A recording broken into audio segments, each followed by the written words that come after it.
ஏன் வேலை செய்யாம உட்காந்துருக்க? ஒன்றும் இல்லை, சோகமா இருக்கு, சாகலான்னு முடிவு பண்ணியிருக்கேன். அப்பாடா, இப்பதானே நிம்மதியா இருக்கு. ஏன் எனக்கு மட்டும்தான் அப்படி தோணுதுன்னு நினைச்சேன். எல்லா பையனும் அப்படிதான் இருக்காங்க, நிம்மதியா இருக்கு. இந்த சோகத்துலேயே உனக்கு நகைச்சுவை தேவைப்படுது. சரி, நம்ம சோகத்தை கண்டினியூ பண்ணுவோம், பாட்டை கேட்டுக்கிட்ட. அவள் பறந்து போனாளே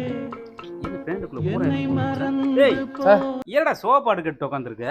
அதுவா சார், நான் லவ் பண்ண பொண்ணு என்னை விட்டு ஓடிடுச்சு சார். அதனாலதான் சார் சோக பாட்டு கேட்டுக்கிட்டு இருக்கேன். ஒரு பொண்ணு இல்லைடா, இன்னொரு பொண்ணு உன்னை தேடி வரும்டா. ஆஹா, நீங்களாவது ஆறுதலா வார்த்தை சொல்றீங்க. அந்த சூப்பர்வைஸ் பையன் என் சோகத்திலே நகைச்சுவை பண்ணிட்டு போறாரு. இருங்க சார், அவர் உட்கார இடத்துல எச்சி துப்பியா? ஆமா. ஏன்டா சார், அந்த பொண்ணாவது என் கூட வாழுங்களா சார்? வாழும், ஒரு வாரம் வாழும். அதுக்கப்புறம் உனக்கு தெரிஞ்ச உடனே உன்னை விட்டு போட்டு இந்தியாவில் இருக்காது, அது வெளிநாட்டுக்கே போயிரும்டா. உன் குணத்தை பத்தி தெரிஞ்சு. இவரும் என்னைய வச்சு காமெடி பண்றாரு.